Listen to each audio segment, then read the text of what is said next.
Ndabaramukije mwese abakunzi ba Yesu kandi n'abakunzi bakurikirana ubutumwa bwiza ntanga rwose aho muri hose mumenye ko ndabakunda kuko turi ingingo imwe nukuri Imana ibandindire. Ikindi ntimukangwe nibi biriko biratubaho, biriko biradushikira, ibyo ngibyo ntibakange kuko ni bya bihe bikomeye bitwereka ko Yesu ari karaza. Ni bya bihe bikomeye twebwe abakristo turi mu rugendo rwo kuja mu ijuru, tumaze kumenya ko Yesu ari karaza. Rero bino bintu bikomeye biriko biradushikira ntibibatera ubwoba, ahubwo igikuru umuntu no kuguma yiyeza, agume mbese yikura ibyaha, kuko ibi ni bihe bitwereka ko Yesu ari karaza. Yesu nashimwe. Bakunzi banje aho muri hose Imana ibampezagirire. Uyu munsi mfite ubutumwa bwiza kandi ndabipfurije umunsi mukuru wa Pentecoste. Uyu munsi mbese umwuka w'Imana abazeho, n'abatahora bafite umwuka wera abazeho. Ndabasabira ko abazaho, mugende mukoranire hamwe nka kujya bigishwa bakoze, mugende musenge, imitima yanyu iconnectinge n'Uwiteka kugira ngo umwuka wera ubaze ko. Haleluya. Ntatinze ku izina nitwa Pasikazi ku bantu batanzi batamenyereye, ariko ndakubwire mukunzi, mugire subscribe, muce mugenda iruhande ya subscribe, mufyonde kajya ka kengeri kugira ngo ubutumwa bwiza buzaze bubashikira, mutarinze kwigora ngo mubushake. Ntimuzi ko tuko turaja mu ijuru? Inzira murimo ntimuyizi? Ntimuzi ko turi mu nzira mbese ifunganye? None ntimuzi ko twese turi ingingo za Kristo, kandi muri Kristo turi bamwe? Mbese bene data, turi mu kampuni ya Yesu, twese dukorera bosi umwe. Ikampuni turimo ni kampuni ya Kristo. Iyo kampuni rero ubudutegeka n'umwe. Mwene data, nunezererwe kuko ufite ikintu gikomeye wakiriye, ikintu gikomeye gifite agaciro wakiriye ikiruta izahabu. Yesu Kristo aruta izahabu. Uyu n'umunsi mbese wa Pentecoste, Imana yari yemereye abigishwa biwe ko abarungikira kado ari we mwuka wera. Haleluya. Natwe rero tunezererwe k'uyu munsi wa Pentecoste. Mbere yuko ndi butangire, reka manze ndababwire. Uyu munsi nari nsinziriye, ndota umugabo ariko aratambuka, yari karigendera, maze ambonye mbona arahagaze, arambwira ati ambwira ijambo rimwe gusa. Iryo jambo niyo ryaciye ringumamwo, rivuga riti Yesu araje. Mwene data, iryo jambo naribwiwe ndebye ibintu byose biriko biratubaho, ndebye n'ibintu biriko biraba ino, ndebye ibintu by'ubugwayi biriko biraba mu bantu, ibi byose binyereka ko Yesu ari karaza. Mwene data, nawe ahuri wame utunganya ubugingo bwawe, kuko Yesu ari mwaraza. Yesu ari mwaraza. Ibi byose ubona biba nibitwereka ko Yesu ari mwaraza. Twebwe nk'abakristo ntibidutera ubwoba. Mu Kristo ntugire ubwoba nibiriko biragushikira, byerekana ko Yesu ari mwaraza.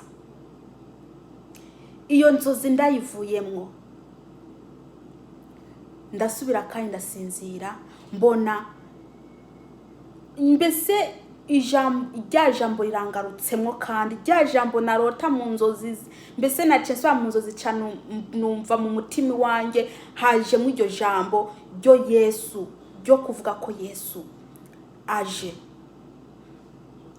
Mwene data, murazi ko Imana iravugira mu nzozi. Ndashima Imana rero ko nabwiwe ko Yesu ari karaza. Kandi nawe mwene data ubimenye, nanjye ndabikumenyesheje, Yesu ari mwaraza.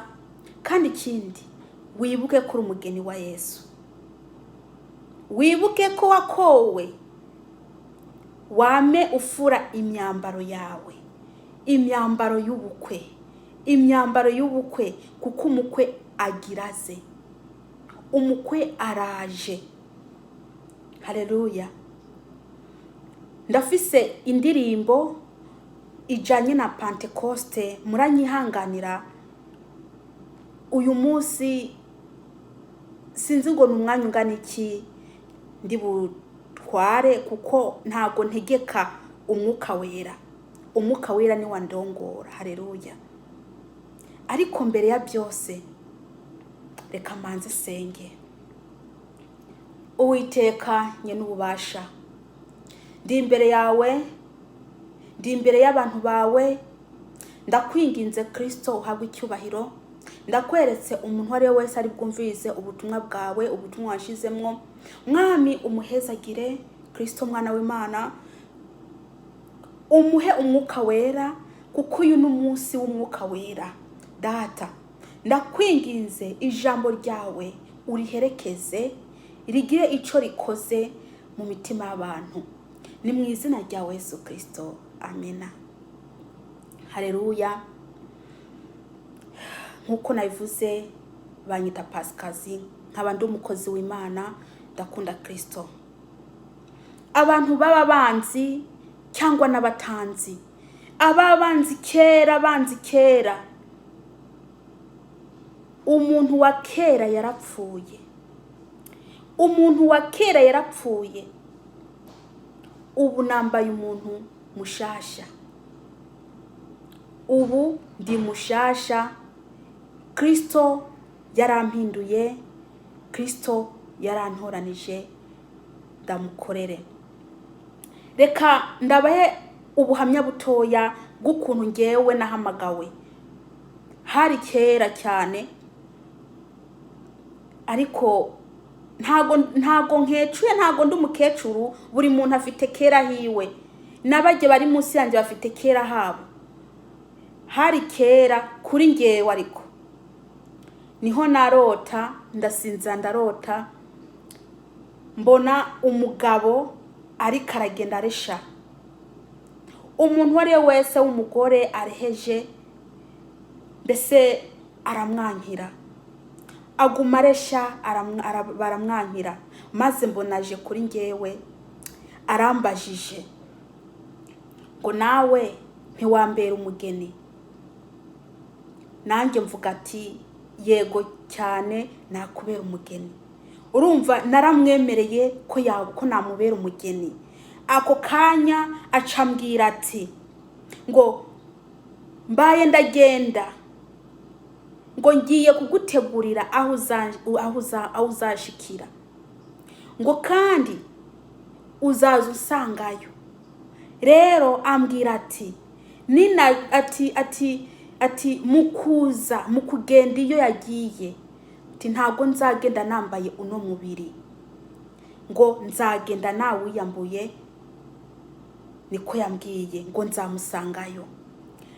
Iyo nzozi kuko ntari nzi ico bisigura, naciye nirukanka ku mukozi w'Imana ndamubwira uko byagenze, arambwira ataha ati mbe ujya muntu wabonye ni Yesu, uriya wavuze ko wabaye wemeye ku mugeni wiwe, wemeye kumukorera, atujya ni Yesu.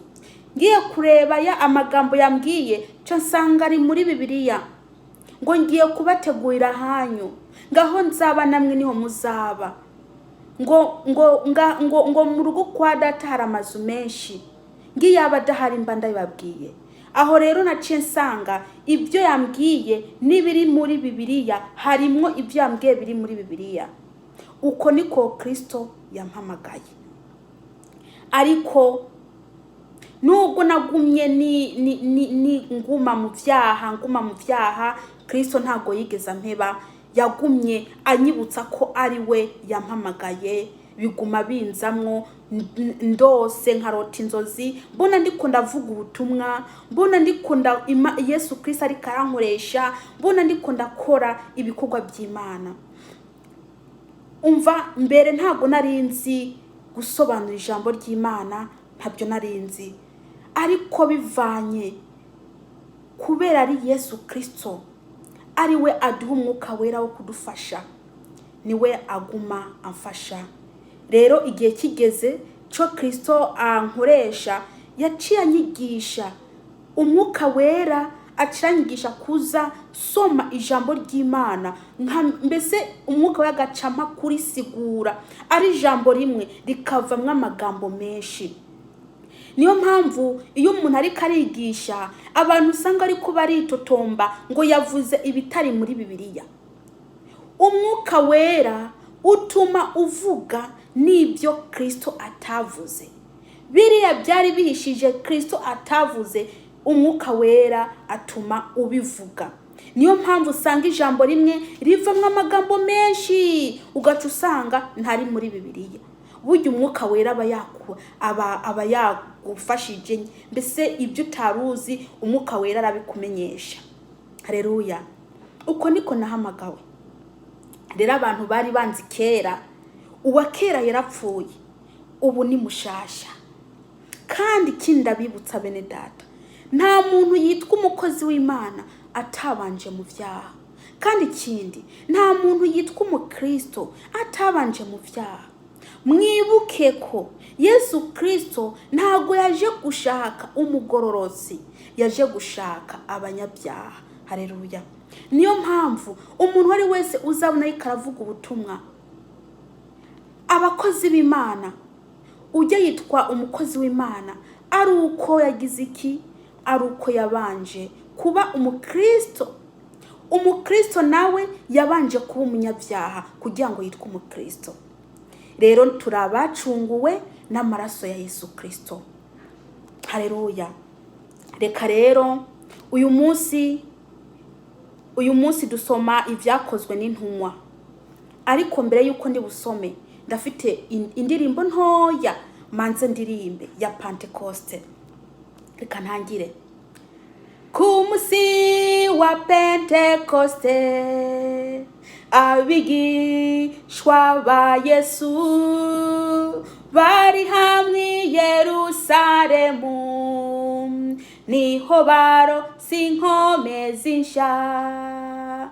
Ku musi wa Pentecoste, abigishwa ba Yesu bari hamwe Yerusalemu, niho baronse inkomezi nsha. Mpwemu yera, oh mpwemu yera, n'ubushobozi buhambaye cyane, abigishwa bamaze kumuronka, baca bashingira intahe Yesu. Mpwemu yera, oh mpwemu yera, n'ubushobozi buhambaye cyane, abigishwa bomaze kumuronka baca bashingira intahe Yesu. Mwene data uri hano uyu munsi, niwihane ibibi byawe byose, uhe umutima wawe Yesu, ucuronka inkomezi nsha.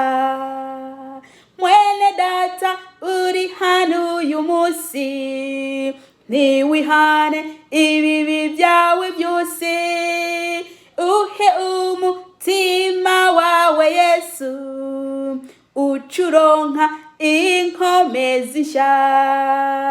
Mpwemuyera, oh mpwemuyera, n'ubushobozi buhambaye cyane, abigishwa bomaze kumuronka baca baronka inkomezi nsha.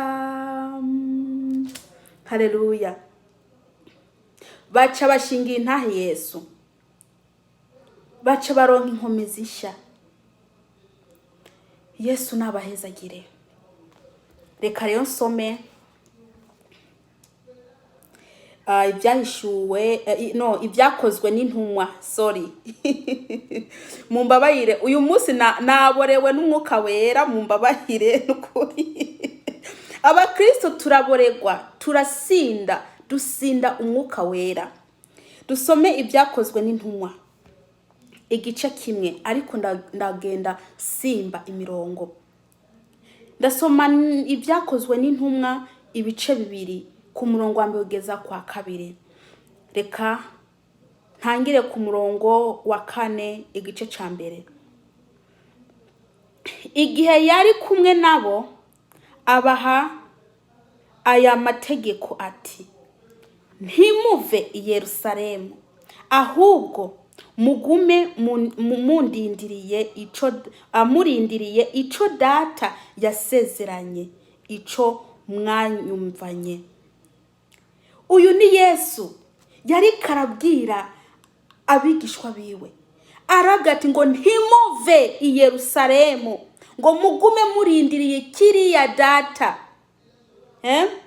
ico data yasezeranye, ico mwanyumvanye. Abigishwa ba Yesu bari bafite isezerano rya Yesu ryuko bakwiye kuguma i Yerusalemu kugira ngo barindire kiriya data yadusezeraniye, kiriya bumvanye Kristo. Mwene data mu Kristo, nugume i Yerusalemu, nugume usenga, nugume urindiriye umwuka wera. Hari kado Kristo yakwemereye.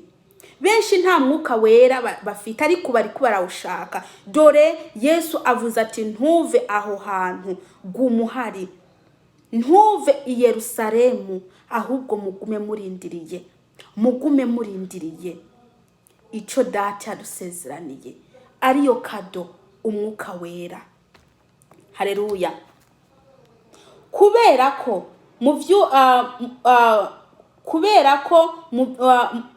mu vy'ukuri Yohani yabatirisha amazi, mugabo mwebwe mukazobatirizwa mu mpwemu nyeranda mu minsi mikeyi iri imbere. Haleluya. Bakristo, namwe mutaraba Kristo, abantu benshi mbese ntago bazi ko iyo babatirijwe n'amazi ko baba bafite uwundi mubatizo mu yindi misi. Ntago babizi, mbese baba bazi ko birangiye. Mwene data, hari amazi ubatizwa, ajya amazi, mbese amazi asanzwe ari wo mubatizo. Hariho n'uyundi tubatizwa tumaze kubatirishwa ayo mazi, hari uwundi mubatizo w'umwuka wera. Igikorwa cy'umwuka wera ni giki? Umwuka wera uraturongora. Umwuka wera ntushobora kukwemera kugwa mu vyaha ufite umwuka wera. umwuka wera burya niwe agutegeka ati kino si ciza. Ufite umwuka wera, ikintu cyo cyose kijanye n'umubiri wawe, umwuka wera aragutegeka, arakurongora. Ntago ashobora kwemera ko ukora kiriya kandi kizirana n'umwuka wera. Kandi ikindi, umwuka wera utuma twihanganira ibigeragezo. Haleluya. Umwuka wera utuma niyo mbese hageze mu bihe bikomeye, umwuka wera utuma twihangana, uradukomeza kandi utuma tuguma dushaka gusenga. Haleluya. Umwuka wera ukora ibikorwa bikomeye cyane. Yesu nashimwe. Haleluya. Umwuka wera niwe utuma umukozi w'Imana mbese aronka n'ingufu zo kuvuga ubutumwa. Ata mwuka wera afite naho yaronka atangirira, ijambo ntaryo yaronka avuga. Umwuka wera niwe uduha mbese niwo uduha kumenya ijambo igasobanura. Umwuka wera uragusobanurira icyo ijambo rivuze. Haleluya. Ufite umwuka wera ukaba ushaka mbese ukaba wipfuza kuvuga ubutumwa, ufite umwuka wera uratuma wipfuza, kuko umwuka wera niwe ukurongora. Haleluya. Umwuka wera mbese utuma wiringira Imana cyane. Umwuka wera utuma ukunda Imana cyane. Haleluya. Umwuka wera utuma uba imbere y'Imana. Haleluya. Umwuka wera ufite akamaro kaniniya mu buzima bwacu. Amena. Igihe rero bari bakoraniye hamwe, batangura kumubaza bati, Mukama, iki gihe niho ugira usubize ubwami Isirayeli? Ababwira ati, si byanyu kumenya iby'ibihe canke ibiringo data yashinze mu bubasha bwiwe bwite. Haleluya. Mugabo muzoronka ububasha impwemu nyeranda niyabazako, kandi muzombera ibyabona i Yerusalemu ni Yudaya hose ni Samariya no gushika mu karere ka kure rwose k'isi. Ino jambo umurongo wa 7 sindawusiguraho, ariko ngo mugabo muzaronka ububasha impwemu nyeranda niyabazako. Tuzaronka ububasha, ngo tuzahonyora inzoka na sikoropiyo. Mwene data, ata mwuka wera ufite ntushobora kuja imbere y'umuntu agwaye dayimoni ngo ugiye kurisengera. Ata mwuka wera ufite ntushobora gusengera umuntu, ntushobora, kuko mbese umubiri wawe urimwe intege nke, ntago ubushobora, kuko ikigushoboza ntabwo kiba kikurimo. Umwuka wera utuma dutinyuka. Haleluya. Ngo tuzaba ibyabona iyo ufite umwuka wera.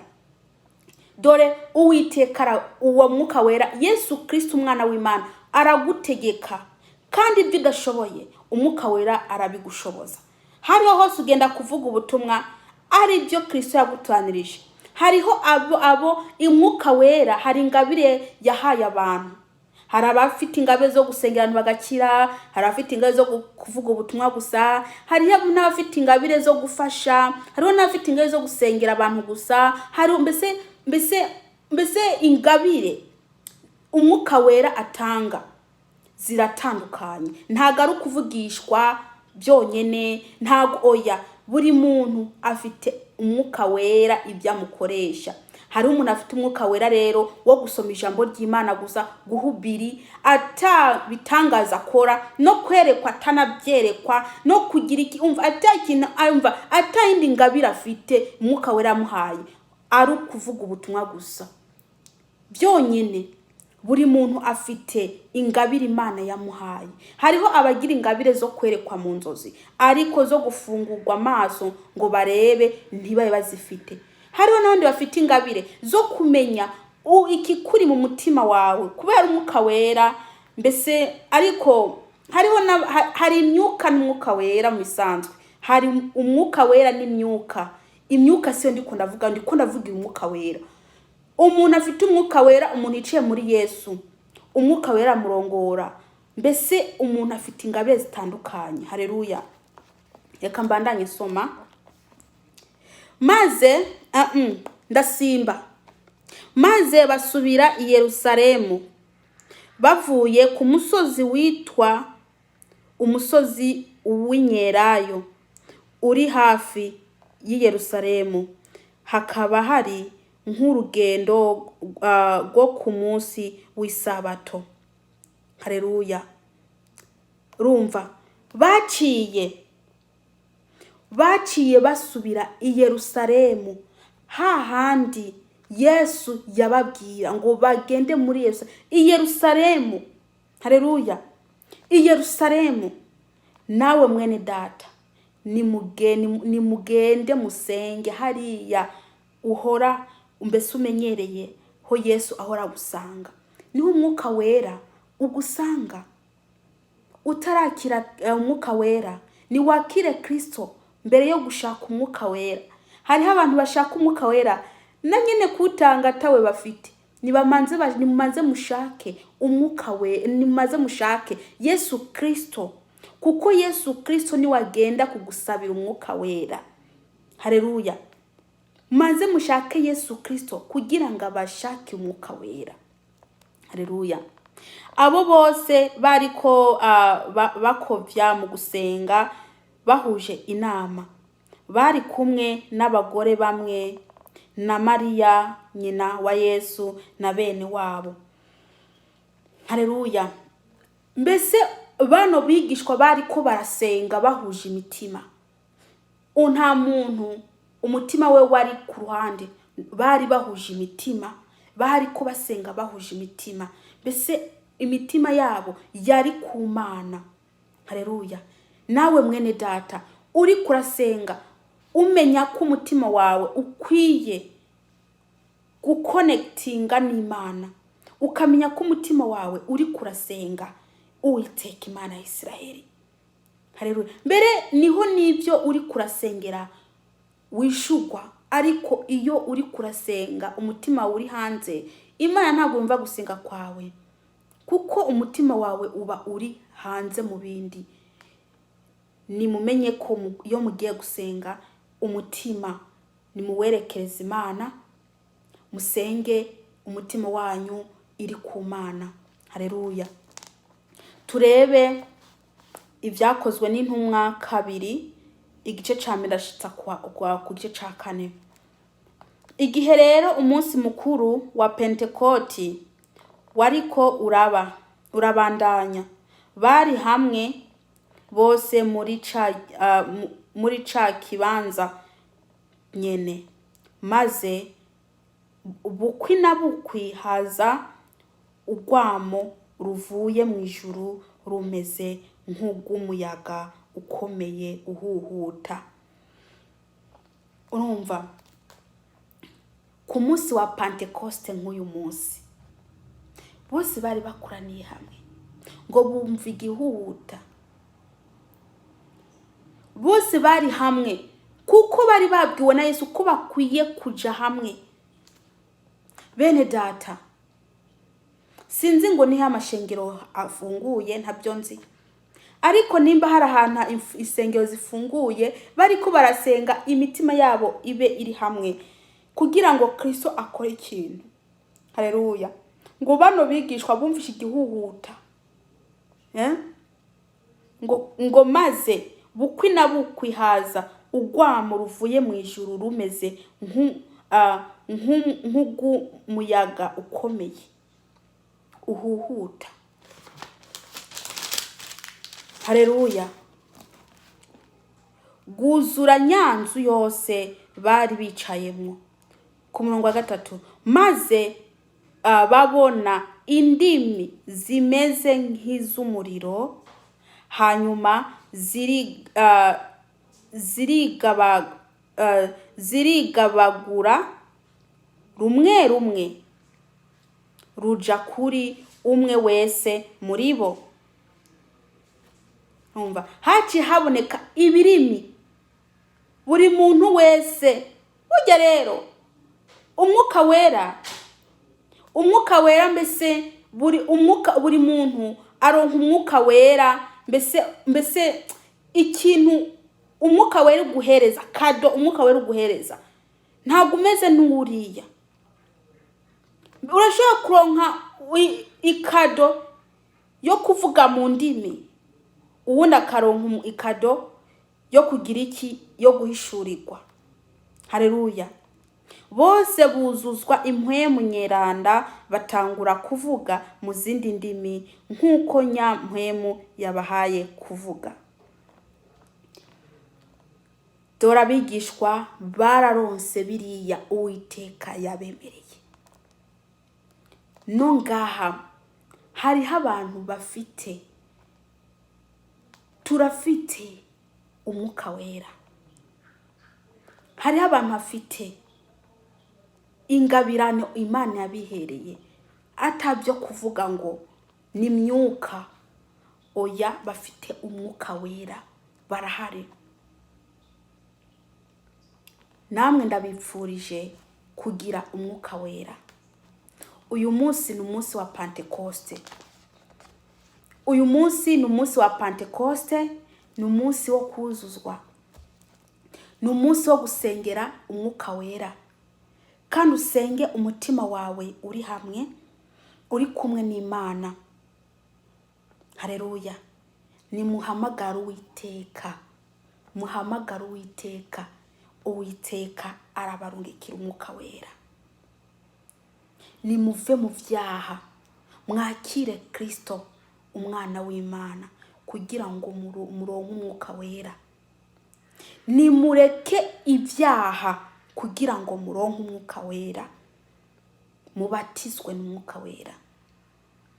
Dore ngira ndangize, bakunzi ba Yesu, Imana ibahezagire kandi bagire neza, ibarinde ibintu byose biriko biratera.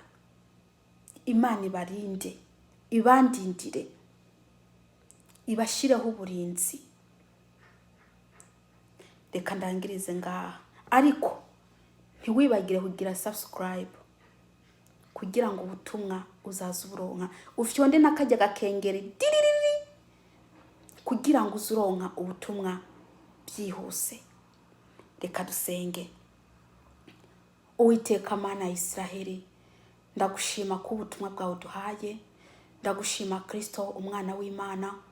Dore umuntu wari wese ari bugumvirize, ndakwinginze Kristo umufashe, mbese bugire aho bumukuye, bugire naho mujanye mu mwuka. Ni mu izina rya Yesu Kristo, amena. Yesu abaheza.